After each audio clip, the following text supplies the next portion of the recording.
Hey, what's up guys? Regie Rieder from GRT Fitness and Wellness. And this week I wanted to talk to you guys about how to not feel guilty when eating out at local restaurants or even when you're traveling. Wanted to offer you some tips and tricks on some things that you can try to make sure that you don't fall victim to some of the tantalizing smells and some of the great presentation that you see when you walk into restaurants.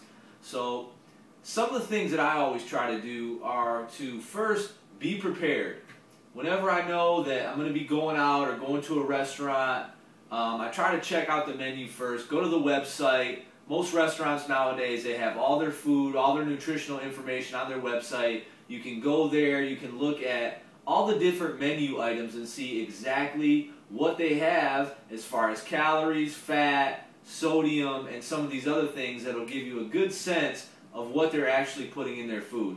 So that's the first thing I try to do. I try to look at the menu and I try to almost come up with a plan before I ever walk in the door. Because let's face it, when you walk in and you smell those hot rolls or you see the way that the fried chicken wings look, they smell great and your willpower is tested. So one thing that always helps me is having a plan to set in action before I walk in the door. I know usually what I'm going to order, exactly how I'm going to order it, and I don't deviate from that. So for instance, last night we were out for one of my good friend's 30th birthday party, and I looked at the menu before I even got there. I knew that I was going to order the grilled salmon with steamed veggies and a plain sweet potato. I knew that before I ever got there. It was really easy for me to stick to it, and I was very happy with myself. I didn't feel any guilt. And guess what, guys? The food tasted great.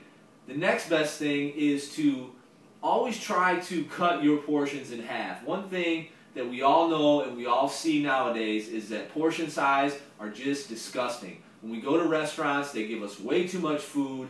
The portions are way too big and we just don't need that much. So the first thing I try to do is try to cut everything in half. I'll eat all the vegetables. If I get salmon, if I get a steak, a grilled chicken breast, something like that, I'll try to cut that in half, have half of it and save half for the next day. And then I also do that with my sweet potato. That way I get a great dinner, I don't get too full, and guess what? I get lunch the next day. So it really works out the best for both worlds. If you have any more things that you have questions on as far as what restaurants to go to, what are healthier, what's not, feel free to contact me. Regie, R-E-G-I-E, at grtfitness.com. I can't wait to hear from you guys. Prepare yourself, educate yourself before you ever go out and step foot in these restaurants. You'll feel great, you'll eat great, and you won't have any guilt. I'll talk to you guys soon. I'm out.